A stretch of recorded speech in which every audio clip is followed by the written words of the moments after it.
नंदी गांव के बड़े नदी के किनारे हल्की ठंडी हवा चल रही थी। रघुदास अपनी पुरानी नाव पर जाल ठीक कर रहा था। सूरज निकल चुका था, लेकिन उसके जीवन में उजाला अभी भी कहीं नहीं था। ओ रघु, फिर आ गया अपनी उसी पुरानी नाव को घसीटते हुए।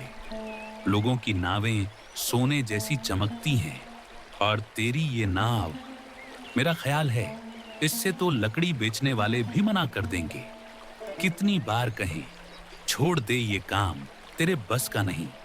अरे भाई मोहन, तूने सच कहा। ये बेचारा तो नदी का इतना चक्कर लगा चुका है कि खुद नदी भी इसको देखते ही कहता होगा, भाई अब मेरा पेट खाली है और तुझे तो वैसे भी ऊपर वाले ने खाली भेजा है। न घर में बच्चा, न नाव में मछली। ये सब बोल के दोनों गांव वाले रघु का मजाक उड़ाने लगे। रघु शांत खड़ा था, लेकिन उसकी आंखों के पीछे घुटता हुआ दर्द स्पष्ट दिख रहा था। तुम लोग हंसते हो, ठीक है हंसो, पर कभी सोचा है? हर सुबह मैं टूटे सपनों को अपने हाथों में पकड़े नदी पर आता हूँ। नदी की हर लहर से गुजारिश करता हूँ, कृपा कर आज खाली मत भेजना। और जब हाथ खाली रहते हैं तो सिर्फ नाव नहीं, मेरी हिम्मत भी अंदर से टूट जाती है। लेकिन फिर भी अगले दिन उठकर मैं फिर उसी उम्मीद के साथ मेहनत करता हूँ, क्योंकि मेरे पास लड़ने के अलावा कोई रास्ता नहीं। गरीब आदमी के लिए हार मानना भी कोई विकल्प नहीं होता। अरे रघु, हम तो सच बोल रहे हैं। तेरे जैसे बदकिस्मत लोग बदलाव के सपने देखते हैं, पर सपने सिर्फ उन्हीं के पूरे होते हैं जिनके नसीब में लिखा हो। तेरा तो घर भी खाली है। अरे भाई, बच्चे की रोने की आवाज तक नहीं आती वहां।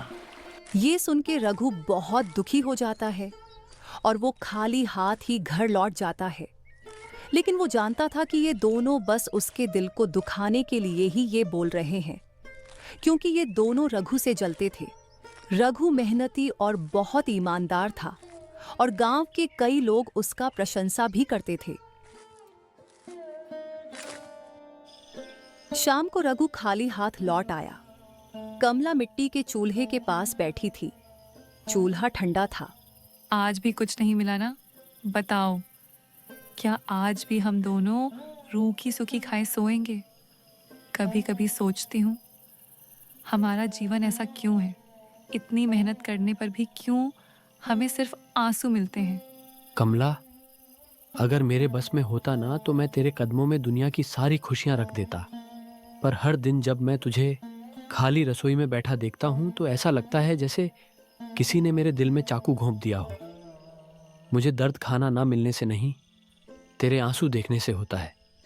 मुझे डर इस बात का नहीं कि मैं गरीबी से लड़ते लड़ते मर जाऊंगा, बल्कि इस बात का है कि तुझे तकलीफ ना हो। लेकिन फिर भी वही हो रहा है। लोगों के ताने मुझे मार डालते हैं। जब वे मुझे बांझ कहते हैं, ऐसा लगता है जैसे मेरे सीने में कोई पत्थर रख दिया गया हो।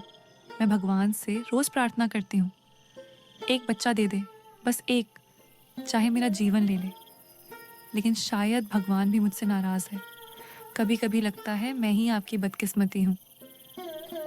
अगर मैं ना होती तो शायद आपकी जिंदगी बेहतर होती। ये सुन के रघु को और भी दुख हुआ और बोला, ऐसी बात मत कहो कमला, तुम मेरी जिंदगी की सबसे कीमती चीज हो। दुनिया बच्चा होने को सौभाग्य कहती है, पर मेरे लिए सौभाग्य तुम हो।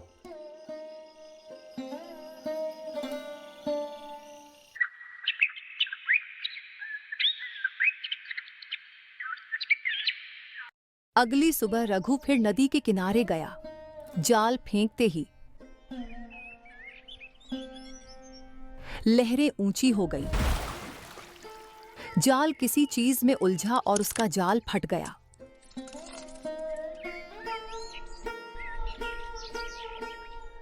क्यों? क्यों भगवान? कितना और लूटेगा मुझे? कितना और परीक्षा लेगा? मैंने कोई पाप नहीं किया, किसी का नुकसान नहीं किया, फिर भी क्यों हर बार मेरी मेहनत को ऐसे काट देता है? जाल के फटने से रघु उस दिन बहुत निराश हुआ और निराशा और दुख से वो घर चला आया।